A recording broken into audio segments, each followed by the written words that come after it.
Hello, my dear pals. This is Oh My Super Saiyan God, and I want to show you my impression of Fused Zamasu in Dragon Ball Super Episode 65.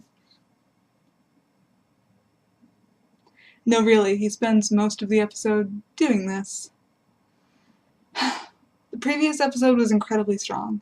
Bulma and Trunks provide some great humor, and we had some moments of intense emotion from Zamasu. Seriously, who doesn't love it when a confident villain loses their composure? So as we were led up to the fusion at the end of the episode, the stakes were higher than ever, and I was beyond hyped to see this gorgeous new fused form of Zamasu in battle. So where's this dramatic fight between an infinitely powerful fused Zamasu and 3 Saiyan warriors? Cause I didn't see it.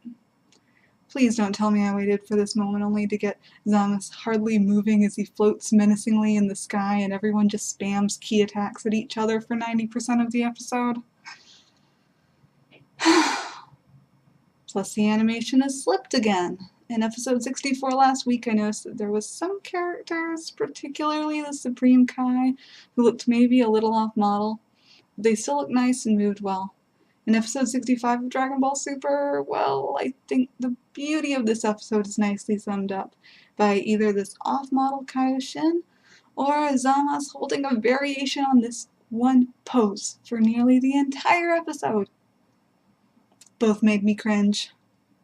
The humans weren't spared from ugly animation, but I must say that they, particularly on Jirobi, were highlights of this episode for me. Considering how bland and unengaging the main fight was, I was happy to see a little heart, as well as humor, from this group. Now let's consider one of the fight's most intense moments in this episode, Trunks and Vegeta's father-son Galick Gun.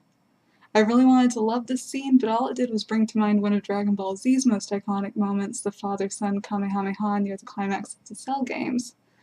Everything about this felt like a lower-stakes, low-budget remake rather than a defining classic scene in its own right. Even Vegeta's arm being injured as he was getting ready to attack seemed more like a desperate grab at our collective nostalgia rather than a nod to the past. Overall, the scene's minor similarities to that DBZ scene just emphasize how completely unexciting it was. They then follow it up immediately by seemingly referencing another iconic DBZ moment when Vegeta sacrifices himself to save Trunks in a similar manner as Piccolo's sacrifice for Gohan. Once again, the minor similarities force you to mentally compare the two scenes, and in both cases, the Gohan scenes in Z were far more emotionally impactful than Trunks' homages to them in this episode of Super. So did I hate the episode? Did I think it sucked? Did I think it was worse than the smell of Goku's armpits after a battle where he forgot to wear deodorant? Nah. It was definitely a letdown, but even with its flaws, it was worth watching. But if we get another disappointing episode next week, I'm gonna freak out. Because like all of you, I have been waiting anxiously for the return of Vegeta. Well, we'll see what happens. Either way, it'll take more than the occasional disappointing episode to stop me from loving Dragon Ball Super. Anyway, thanks for watching. If you want me to stop standing like this, hit the thumbs up button. If you would like everyone to stand like Zamasu forever and ever, then hit the thumbs down.